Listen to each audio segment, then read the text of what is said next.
Zippity zap, Peacemaker fans. We gotta talk about episode 7 like a Keith in the night because this was insane.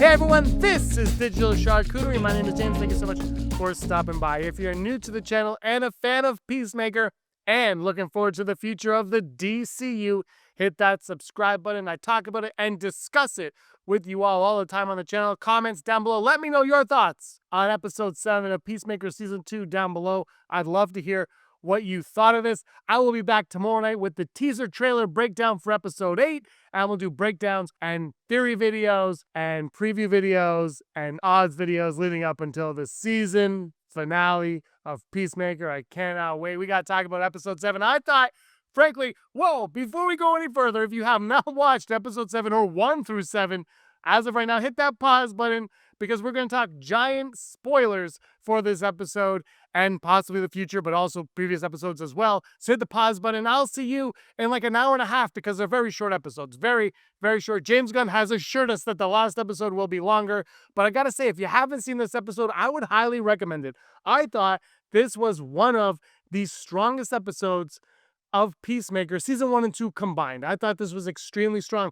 Look, we did an odds video on what will be the cameo? Who's going to be the big cameo? James Gunn teased cameos. He did say in a previous interview, I believe it was on the red carpet for the premiere of Peacemaker, that episodes 6 and 8 were the episodes that had big cameos. He did say 7 was a big episode, but 6 and 8, I believe he said, had the big cameos. Now, we can see where that's going. We're going to get into that really soon. Let's get into this episode. It was fantastic. Start to finish, I thought it was great. I thought this was one of the strongest cold opens that Peacemaker has had. Just picking up right where we left off, which is not something I'm always a fan of, but you picked up right where we left off, and then you show hardcore being hardcore, and you show Peacemaker just ripping apart Argus, getting the hell out of there, using the jetpack, but so terribly.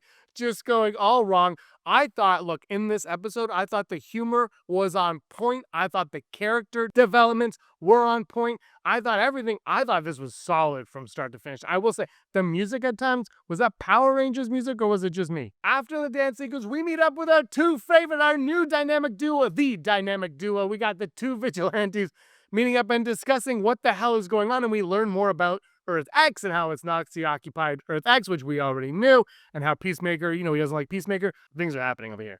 And then, of course, they get to the point that they find out that they're here with Adebayo, who Vigilante calls technically black. He says, technically? Goes, no, like, you could tell for sure. Are we cut to Adebayo running from the zombie apocalypse, just running, Keith following close behind? What is going on here? She jumps in a pool, swims across, Judo Master rescues her, Judo Master and zippity zap and electrocutes all of the fools chasing after Adebayo. He later confirms that he's killed other people like that, but this was the most he's ever killed. Previously, his total was 4.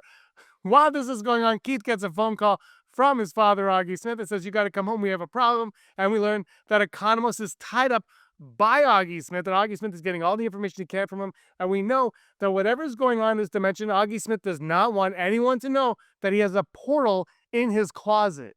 We then cut to the cops chasing after Peacemaker and Amelia Harcourt. This is when Amelia Harcourt lets her guard down and finally feels comfortable with Peacemaker. She rests her head on the back of his shoulders, and he has a moment where he is in complete ecstasy over this. He loves this altogether, but the cops are swarming in. They get circled. He gets out, and then Auggie Smith and his brother Keith come and just decimate all the officers. Every single cop. Boom, boom, boom, boom, boom, boom, boom, boom. And Auggie Smith says, you got to come back with me. You're coming with us, whether you like it or not. Harcourt, head on her shoulders, right? She says, yeah, we're going. We're definitely going. They get taken back to the Smith household, where they get in and they meet Economos tied up to a chair. Economos says, I don't know these guys. Harcourt says, give it a rest. I love that Economos has been the most faithful friend to Peacemaker the whole season. The minute he's tied up, though, is like all out the window. Just like, you're out of here.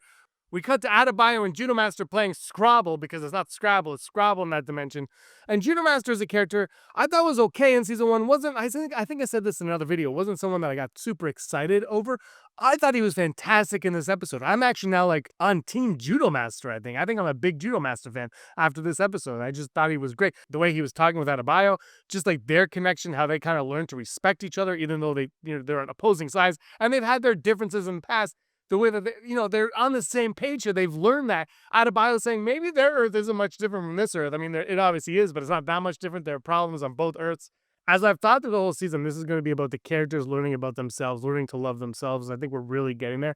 I think the way this episode ends is really getting to that point. It's going to drive that point home. I love the scenes between Adebayo and Judo Master. I just thought they were great. I thought their chemistry was really good, actually. And like I said, I became a Judo Master fan. I think the zippity zap thing when he killed everyone kind of made me a big fan of his, but I don't know. As the episode went on, I'm like, you know what? I think I want to hang out with Judo Master more. I love this line that Cheetos with an H weren't as good as Cheetos from our Earth either. I love it. It's just, I don't know. There was something about this episode that got me all in. And you go into it and you're like, who's going to be the cameo? What's going to happen? And when you don't get any of it, but you appreciate the storytelling, like the show doesn't need the cameos to be successful. It doesn't rely on them. It's fun to speculate. It's fun to talk about them, but it's everything around the story, and it's the characters that they've created in this universe. I know they haven't technically created all of them, obviously, but the characters in this show, the 11th Street Kids and beyond, that we really get an appreciation for. And I want to know more about their story, and I'm hoping, whether it's at Peacemaker season 3 or whatever the future is, I hope when we get more of them and more, because I'm really, really enjoying these characters. Now we're going to cut over to Argus and Lex Luthor's hub. Sidney Happerson is back. They hit him in the trailers, but, James Gunn kind of said, no, it was Sidney Happerson. He shows up, and what I love is they're like, we want you to find the portal. We need you to find the interdimensional portal. And he goes, well, okay. They do a thing, though, that I thought was very, very good, well done. And that he's like, why should I help you? Rick Flag says, well, Lex Luthor said you would. Do you want me to tell him you won't? And he goes, okay, what am I doing? He pinpoints Evergreen like that. Like, you see how well he knows the technology and how good he is at his job, that at the end of this sequence, Rick Flag says, I'm going to keep you around.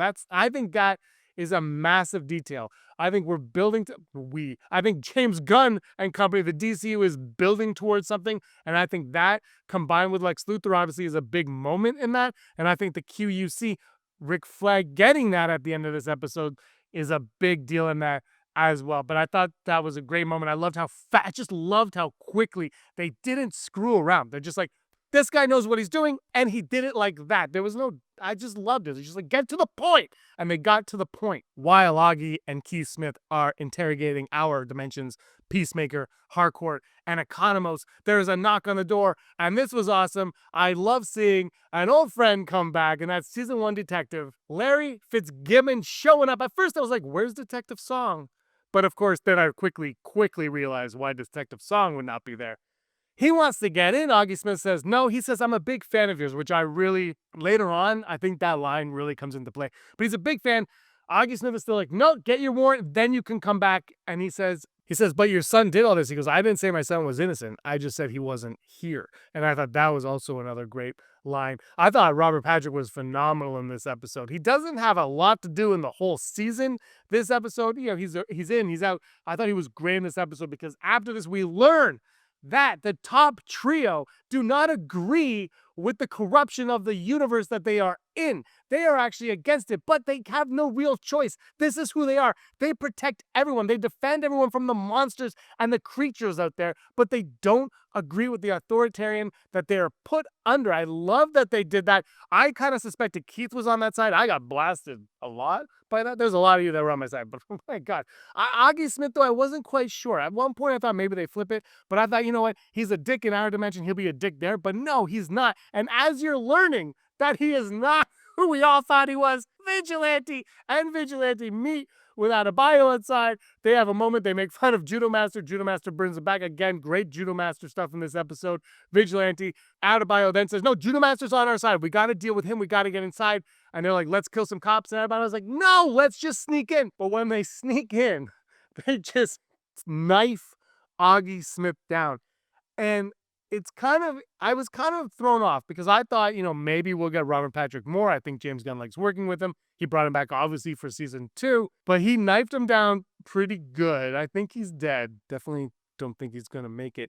But you get a moment of like, oh no, this dimension, as bad as it is, the people that Peacemaker were there for were who he was there for. And he lets them know, he goes, he came to that dimension. He lived in that dimension because he wanted a real family. He wanted to feel like he was part of a real family again. He tells him, I lost my brother. But Keith is pissed. Keith is pissed. When he finds out that our Peacemaker killed their Peacemaker, Keith is pissed beyond all words, and he wants to kill Peacemaker. Like a Keith in the night, he's going to come after him.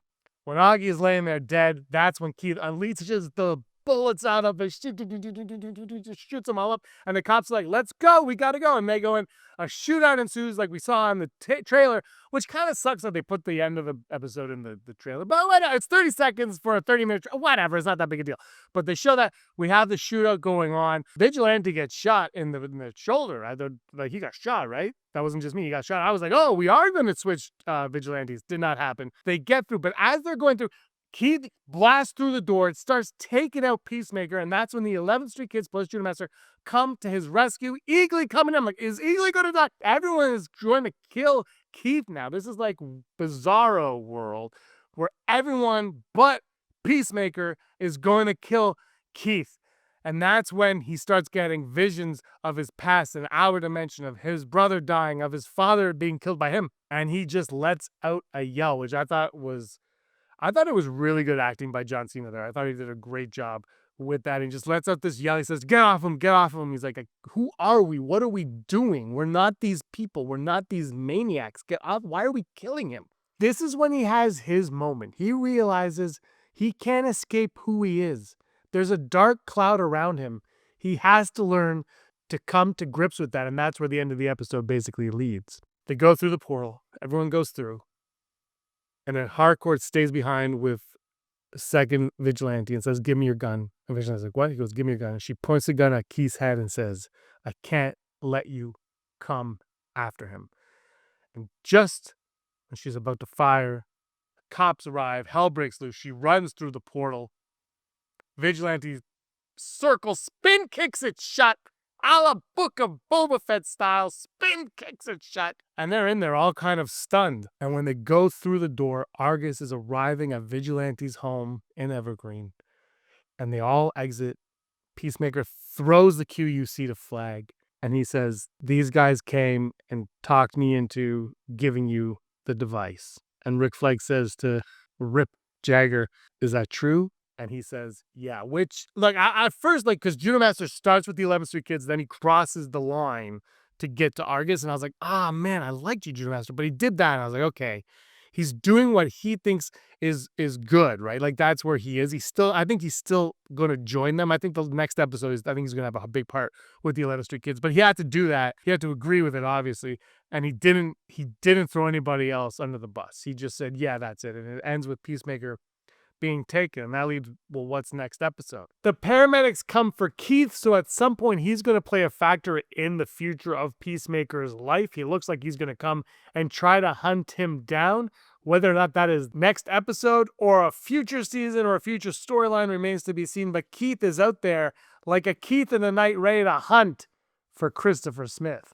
This, to me, was like, it wasn't what I was expecting necessarily for a penultimate episode. Like, I mean, it was, but the ending, it leaves you hanging, but it left me hanging in a place of, well, now what? Almost. Like, they have to get Peacemaker out, but what's the play there? Like, I'm really curious what that's going to be, and I'm excited to see where it goes. I thought this was one of the best written episodes this season.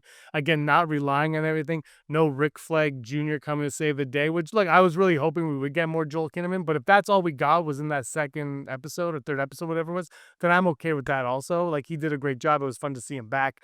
But I just thought that this was really well done, and it left you wanting more. I said, okay, let's keep going. And again, like I said, because this season's been all character development for the most part to the last few episodes, I need to know more about these characters. I want to hang out almost with these characters more, which I think is a really great trait that James Gunn has brought to this universe so far, and I'm curious where we're going to go. We know next episode is going to break the DCU wide open. There's two angles we're going right now. One, there's a giant brain involved, and one, there's a side that might be a little bit dark happening. That's where I think, because, and I bring up Darkseid because I think it is too early for Darkseid to come into it, but also the way that the portal was very stable. Like Luthor and Happerson can never make it stable, right? Theirs was always, they can only have it open for a few minutes, whereas this one could be open for an eternity. So it got me thinking. So I'm working on a video. I wanted to do this last night, but I didn't feel comfortable with it. I wanted to see where this episode plays, so I might still work on it. But I think like Darkseid, Brainiac, the two big names that are out there, and I think right now we could be going in any direction, and we might be going in both directions. Like we might be, we might be at a fork in the road. This side is Darkseid, this side is Brainiac, and we might still be going down the middle, and we could be just like having streets run right into us all the time. I don't know. I'm really excited to see where it goes. So let me know your thoughts in the comments down below. Did you like the episode? Where do you think this season is going? And who is going to be the massive cameo next week? I can't wait to talk about that one. That one's going to be so much fun. But again, look, man, it's been so much fun talking with you guys, discussing the show with all of you. It's so much fun just theorizing. Again, I said this, I think, on every video, but if the theories so end up being bogus, who cares? The fun is just theorizing and coming up with it and being like, who would be awesome in this? And just throwing out a name that you love because you love them from the comics or an animated series or a movie from your childhood. It doesn't matter. That's the fun of this. And James Gunn has brought the fun to the DCU. And I'm saying this as a massive DCEU fan. Man of Steel is one of my all-time favorite superhero movies. Like, I'm a massive fan of that universe, but I think what James Gunn is doing here is phenomenal. I can't wait to see where it goes. And we are on the brink of it all exploding in our faces. Thank you so much for watching, everybody. I really appreciate your time. Hit the like button and subscribe button. Until next time, may you be the master of your own universe.